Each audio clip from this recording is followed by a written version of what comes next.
Good morning all students. आज हम लोग पूरे एक सेट के साथ हैं जो कि आपका सीबीएसई स्टैंडर्ड का सेट है और हम लोग कंप्लीटली यहाँ पर क्या करेंगे, इसके एमसीक्यू आज हम लोग देखेंगे कि स्टैंडर्ड के एमसीक्यू। हालांकि हमें पता है कि टोटल हमारे पास जो क्वेश्चंस आते हैं, नंबर ऑफ क्वेश्चन, जिसमें 39 क्वेश्चंस या 38 क्वेश्चंस रहते हैं।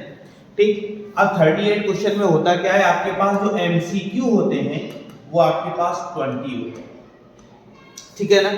उसके बाद फिर आपके पास 20 में क्या होता है, 18 तो प्रॉपर एमसीक्यू होते हैं, 2 आपके पास क्या होते हैं, असर्शन रीजन। उसके बाद आप देखेंगे लास्ट में, तो लास्ट में आपके पास जो 36, 37 और 38 जो है वो आपकी केस स्टडीज है। ठीक है। अब केस स्टडी अगर होंगी तो हम देखेंगे ये 4 मार्क्स की होती है, यानी कि 12 मार्क्स का आपका ये हो गया, एमसीक्यू हो गए 20 मार्क्स के। यानी कि अगर हम देखें कि 20 मार्क्स एमसीक्यू से हमें मिल गए और हमने केस स्टडी सॉल्व किया 12 मिल गए। और आपको क्या होता है, स्कूल में भी क्या होता है, आपके प्रैक्टिकल या प्रोजेक्ट के मार्क्स कितने, 20 आपको मिलते ही मिलते हैं। 1-2 मार्क्स कम होंगे वरना 20 आपको कंप्लीट मिलेंगे ही मिलेंगे।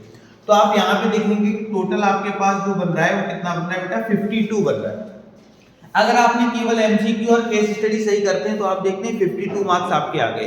बाकी अभी भी आपका 50 नंबर का पेपर जो है वो कैसा है, लेफ्ट है, बचा हुआ है। आप क्या करें, 50 में से अगर आप 30 भी ले आते हैं तो आप देखेंगे आपका ओवरऑल जो है वो 82 या 80 के अप्रॉक्स पहुंच जाता है।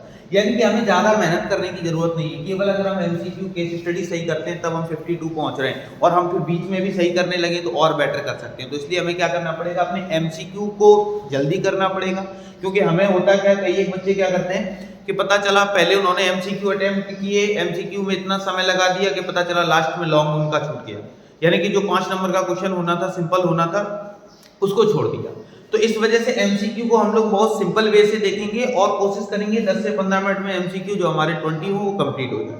तो देखो किस तरह से देखते हैं। सबसे पहले हम लोग एमसीक्यू की सीरीज स्टार्ट करते हैं। इस तरह से आपको बोर्ड का पेपर मिलेगा, ये बोर्ड का ही बेटा पेपर है।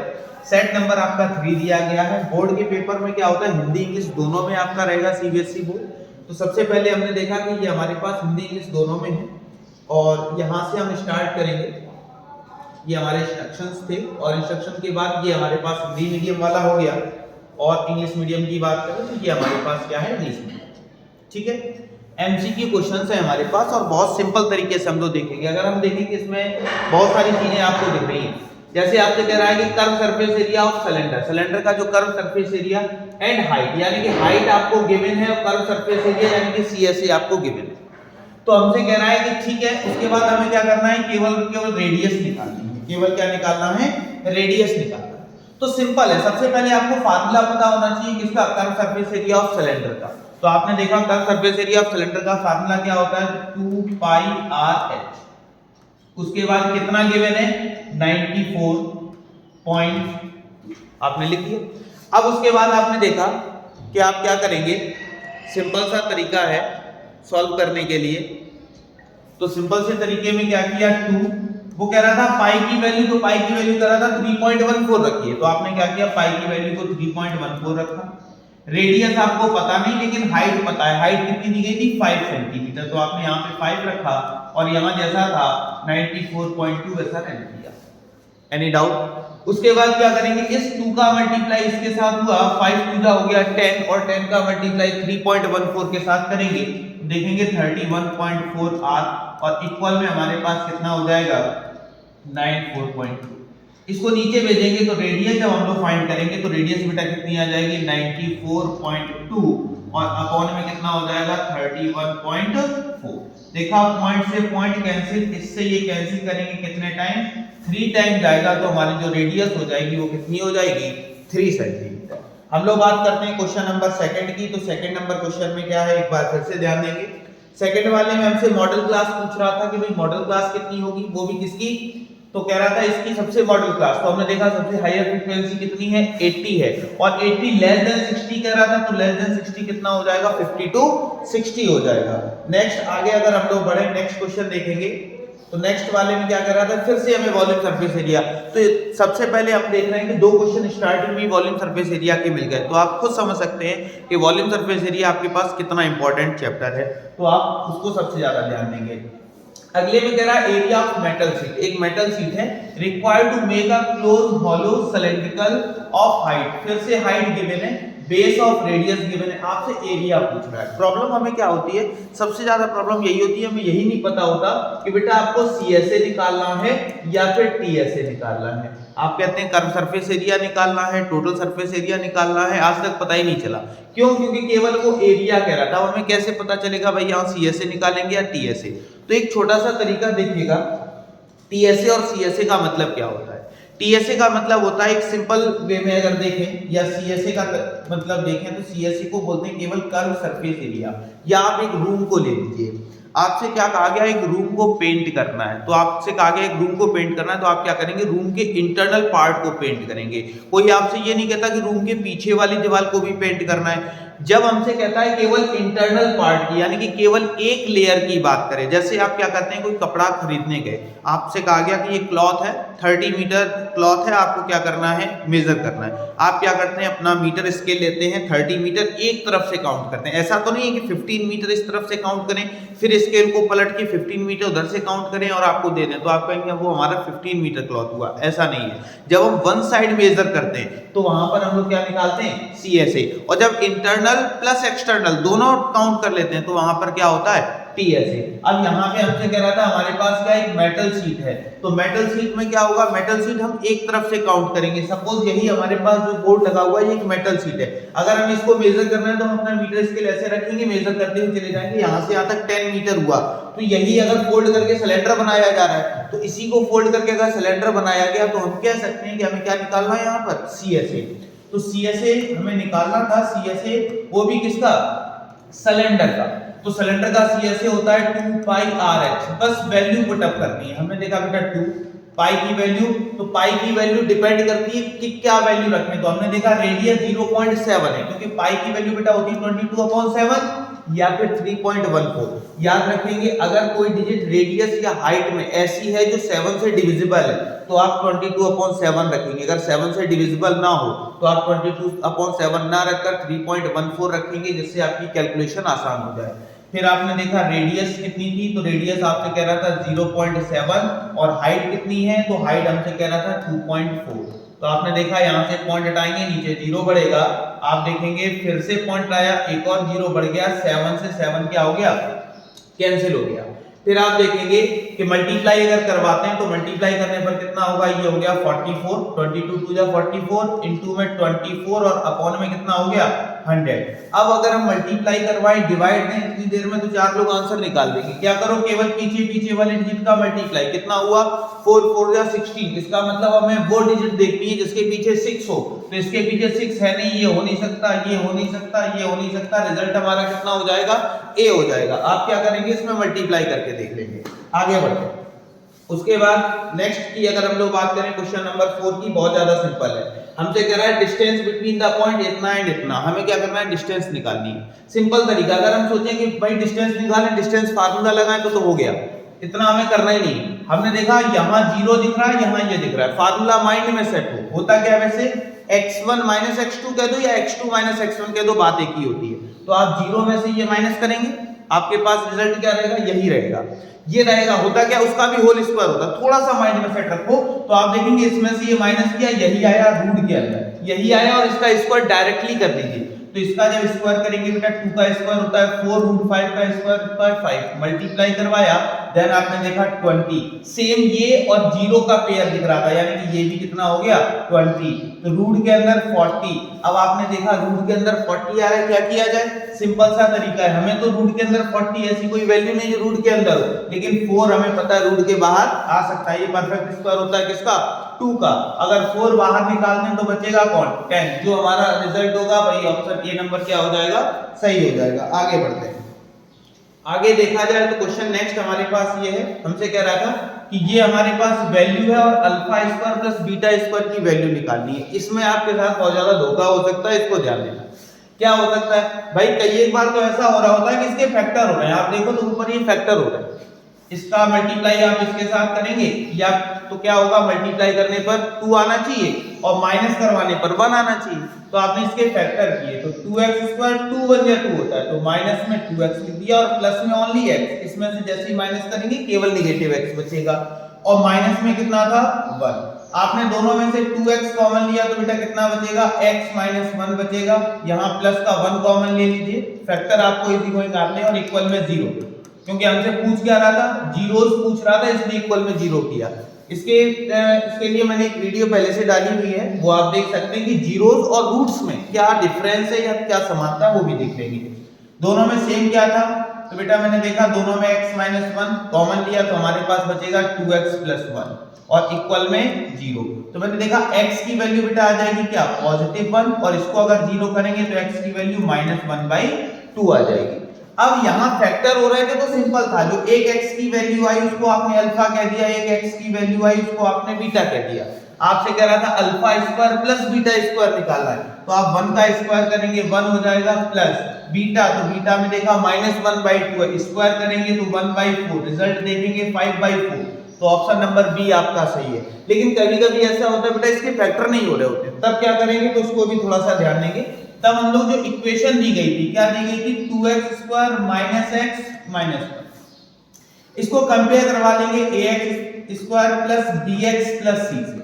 जब कंपेयर करवाया तो बेटा मैंने देखा a की वैल्यू 2 आ गई, b की वैल्यू -1 आ गई और c की वैल्यू भी कितनी आ गई, -1। एक काम करेंगे अल्फा प्लस बीटा निकाल लेंगे, जो कि हमारे पास क्या होता है -b/a, तो -b, तो b की वैल्यू पहले से ये है तो प्लस हो जाएगी, a की वैल्यू 2 और अल्फा * बीटा निकाल लेंगे, वो क्या होता है c/a, तो c की वैल्यू -1 और a की वैल्यू कितनी हो गई, 2 हो गई। हमसे कह रहा था अल्फा² + बीटा², तो इसीलिए मैंने उस दिन जब वीडियो आपको एक बनाई थी तो उसमें मैंने फार्मूले बताए थे कि कुछ फार्मूले ऐसे होते हैं जो हम लोग नहीं जानते, यानी कि हम लोगों ने फार्मूला जो पढ़ा है वो a² - b², सभी को पता है, एक ब्रैकेट में a - b, एक ब्रैकेट में a+, लेकिन इसका भी मैंने फार्मूला बताया था। इसके दो फार्मूले होते हैं, किसका, a² + b² की। a² + b² का फार्मूला एक मैंने बताया था कि लिख सकते हैं a + b का होल स्क्वायर और माइनस में कितना 2a। तो मैंने देखा a अल्फा का काम कर रहा है, b बीटा का काम कर रहा है, बस वैल्यू रखनी a + b यानी कि अल्फा + बीटा कितना है 1/2, स्क्वायर कर दिया, -2 ab यानी कि अल्फा बीटा कितनी है वैल्यू -1/2, यहां लिखा -1/2। तो मैंने देखा ये तो हो गया 1/4, देखा 2 से 2 कैंसिल, यहां कितना बचा प्लस का 1, रिजल्ट कितना आ गया बेटा 5/4। तो कोशिश करना यही वाला आप तरीका लगाएं, क्योंकि कई एक बार ऐसा होगा इसका फैक्टर नहीं हो रहा होगा, आप कहेंगे कि इस टाइप का हमें बताया नहीं गया। आगे बढ़ते हैं, नेक्स्ट क्वेश्चन हमारे पास क्वेश्चन नंबर 6 कह रहा है the least positive value of k की वैल्यू निकालिए। तो k की वैल्यू निकालनी है जिसमें हमसे कह रहा है रेशनल रूट है। तो अगर रेशनल रूट है तो आपको बताया जाता है रेशनल रूट के लिए क्या होता है बेटा, डिस्क्रीमेंट जो होता है वो आपका क्या हो जाता है 0, यानी कि आप कह सकते हैं फार्मूला होता है d = b² - 4ac। आपने देखा d की जगह 0 रखा तो आपने देखा b² - 4ac, 4ac को आप इधर लेकर आएंगे तो आप देखेंगे 4ac इक्वल में कितना हो गया b²। अभी जैसे कंपेयर करवाया था आप करवा लीजिए, यानी कि ax² + bx और प्लस में कितना c। तो आप देखेंगे कि a की वैल्यू कितनी दिख रही है, यहां से 2 दिख रही है, आपने 2 पुटअप की इनटू c, तो c की वैल्यू विद साइन लेंगे कितनी -4 और इक्वल में b², तो b की वैल्यू कितनी है k और k के ऊपर क्या कर देंगे स्क्वायर। तो आप देखेंगे जैसे ही मल्टीप्लाई करेंगे तो हमारे पास कितना आ जाएगा 4 2 जा 8 हो गया और 8 4 जा कितना हो जाएगा 32 और इक्वल में कितना k²। अब दिक्कत ये नेगेटिव था तो हमारे पास नेगेटिव आया, k की वैल्यू निकालेंगे तो -32 आ जाएगा इक्वल में k की वैल्यू अगर हम लोग निकालते हैं तो हमारे पास कितनी आ जाएगी, हम लिख सकते हैं 4√2, वो भी √2 कैसा है नेगेटिव है। याद रखोगे, हालांकि ये आपके सिलेबस में नहीं है लेकिन चीजों को याद रखोगे, कभी भी -2 इस तरह से नहीं लिखोगे, इसको आप लिख सकते हैं 2i²। i क्या है, तो i को हम लोग आयोटा वैसे कहा जाता है या इमेजिनरी नंबर कहते हैं, नेगेटिव रूट के अंदर है तो इस i को बाहर निकाल सकते हैं तो आपका 4√2i आ जाएगा। i जो है वो किसको रिप्रेजेंट करता है, इमेजिनरी नंबर, क्योंकि आप लोगों ने दो ही नंबर पढ़े हैं, एक तो रेशनल और एक इरेशनल, इमेजिनरी नहीं पढ़ा है, आप 11th में पढ़ेंगे। तो आपने देखा 4√2 आया, लेकिन जब नेगेटिव था तो आप नेगेटिव पॉजिटिव लगा देंगे तो आपके पास देखेंगे ऐसा कोई ऑप्शन ही नहीं है। तो क्यों नहीं है उसका भी रीजन सुनिए, वो इस वजह से नहीं है क्योंकि रूट के अंदर क्या आ रही है, इमेजिनरी नंबर आ रही है। तो इस तरह से तब हमारे पास डिस्क्रीमेंट जो होगा वो जीरो नहीं होगा। क्यों? क्योंकि हमारे पास जब k की वैल्यू निकाल रहे हैं तो वो किस नंबर में आ रही है, इमेजिनरी में, जो कि हमारे सिलेबस में नहीं है। तब क्या करेंगे, तो यहाँ पर वैल्यू हमारे पास कितनी, √2 सही होगी। कैसे होगी, तो आप यहाँ पर डायरेक्टली क्या कर सकते हैं, पुटअप करके देख सकते हैं। जैसे ही आप पुटअप करेंगे इसके इजी गोइंग क्या हो जाएंगे, फैक्टर हो जाएंगे। आगे बढ़ते हैं। अगला क्वेश्चन क्या है, ध्यान देंगे। अगला क्वेश्चन ये दिया गया था 7 नंबर में। क्या करना है, केवल और केवल आपको वैल्यू पुटअप करनी है, आपका रिजल्ट आपके सामने होगा। जैसे शायद 5/6 आपका आंसर आएगा, किस तरह से करेंगे तो उसको भी देख लेंगे। आपने देखा 3/4, आपको वैल्यू अगर याद है तो आसान हो जाएगा। sin 30 की वैल्यू होती है 1/√3, स्क्वायर कह रहा था तो 1/3 हो जाएगा, माइनस sec 45 की वैल्यू होती है √2, कितनी होती है बेटा, √2, और जब स्क्वायर लगा हुआ है तो केवल 2, प्लस sin 60 की वैल्यू कितनी होती है, √3/2, स्क्वायर लगा हुआ है तो कितना हो जाएगा, 3/4। आपने देखा ये 3 से वाला 3 क्या हो गया, कैंसिल, तो 1/4 माइनस 2 प्लस में 3/4, इसके नीचे 1। अगर एलसीएम आप लोग लेते हैं तो एलसीएम लेने पर कितना हो जाएगा, 4 हो जाएगा, ठीक है। और आपके पास 1 माइनस 8 प्लस 3, तो आप देखेंगे कितना हो जाएगा, -4/4, कैंसिल किया, -1, सॉरी ये आंसर नहीं होगा हमारे पास, क्या हो जाएगा, ऑप्शन नंबर ए हो जाएगा। आगे बढ़ते हैं। अगले क्वेश्चन में क्या कह रहा था, याद रखेंगे इस टाइप से 2 क्वेश्चन पूछ सकता है। अभी तो कह रहा है y px की बात कर रहा है, केवल x एक्सिस आपको देखना है। तो अगर x एक्सिस आप देखते हैं तो x एक्सिस आपके पास कहां है, एक तो ये है जो क्या लाई कर रहा है, x एक्सिस पे आपको क्या मिला, 0। फिर और क्या मिला है x एक्सिस पे, तो आप x एक्सिस पे देख रहे हैं और क्या दिख रहा है, तो x एक्सिस पे एक पॉइंट आपके पास ये भी है, तो आपने यहाँ पे लिख दिया 7/2, लेकिन ये इस पे वेरी नहीं कर रहा है। ये वाला पॉइंट लेंगे क्या होगा, 7, तो आप देखेंगे ये वाला पॉइंट ना लेकर ये तीनों कहाँ मिल रहे हैं आपको, C में। लेकिन अगर यही क्वेश्चन थोड़ा सा चेंज कर देता, कह देता भाई हमें क्या करना है, x की वैल्यू निकालनी है py के टर्म में, तो आपके ऑप्शन क्या हो जाते, चेंज हो जाते। फिर आप क्या करते हैं, फिर देखते हैं कि यहाँ पे कोई ऑप्शन है तो हम देखते हैं y पे केवल एक ही ऑप्शन मिल रहा है, वो भी कितना, 0, वही हमारा आंसर हो जाता। आगे बढ़ते हैं। अगला क्वेश्चन क्या था, अगले क्वेश्चन में और सिंपल सी चीजें दे रखी थी, कह रहा है value of k which stare the equation kx = y + 2। तो यहाँ पे अगर थोड़ा सा देखो, 6 यहाँ कितना है kx, यहाँ कितना है 6x, यहाँ y है, यहाँ कितना है 2y, यहाँ 2 है और यहाँ कितना है 3। यानी कि अगर हम वैल्यू निकालें तो किस तरह निकाल सकते हैं, तो हमने देखा बेटा k अपॉन में कितना लिख दो, 6 इक्वल, यहाँ पे लिख दो कितना, y की वैल्यू 1 है और यहाँ कितना है 2, मैंने इससे इसको कैंसिल किया, 3 उधर भेजा तो k की वैल्यू कितनी आ गई, 3। तो आपका ऑप्शन नंबर कौन सा हो जाएगा, ए हो जाएगा। ऑप्शन k की वैल्यू कितनी आ जाएगी, 3। आगे बढ़ते हैं। अगला क्वेश्चन क्या है, 10 नंबर, कह रहा था हमारे पास if ये तीनों किसमें है, AP में है। अगर ये तीनों AP में है तो हमें क्या करना है, P की वैल्यू बतानी है। तो जो 10th में तरीका बताया जाता है वो तो सिंपल है भाई, इसमें से इसको माइनस करो, इसमें से इसको माइनस करो, दोनों के डिफरेंस क्या होने चाहिए, इक्वल होने चाहिए। तो हमने क्या किया भाई, इसमें से इसको माइनस, यानी कि p+1 माइनस करवा देंगे क्या, p-1, और इक्वल में इसमें से इसको माइनस करो, यानी कि 2p+3, फिर माइनस करेंगे क्या, p+1। तो हमने देखा यहाँ कितना हो जाएगा, p+1, माइनस को अंदर ले गए, माइनस में p प्लस में 1, यहाँ देखा तो 2p+3, माइनस को अंदर ले गए, -p-1। तो मैंने देखा भाई p से p कैंसिल, यहाँ बचेगा 2, 2p में से p जाएगा ओनली p, और यहाँ कितना हो गया, प्लस में 2, 2 से 2 कैंसिल हो गया, p की वैल्यू हमने देखी कितनी आ गई, 0 आ गई। ऑप्शन नंबर सी सही है। लेकिन अगर इतनी देर ना लगाकर और सिंपल कर लें तो याद रखोगे, एपी का सबसे अच्छा रूल होता है कि हमारे पास कोई भी 3 टर्म दिए गए हैं, कहा जाए ये 3 टर्म किसमें, एपी में है। सिंपल तरीका है, बीच वाले टर्म का आप डबल कर दीजिए, अदर 2 टर्म का क्या कर दीजिए, सम कर दीजिए, वो क्या कहलाती है, एपी कहलाती है। तो ये कहीं से मैंने ट्रिक नहीं बनाई है वही तरीका।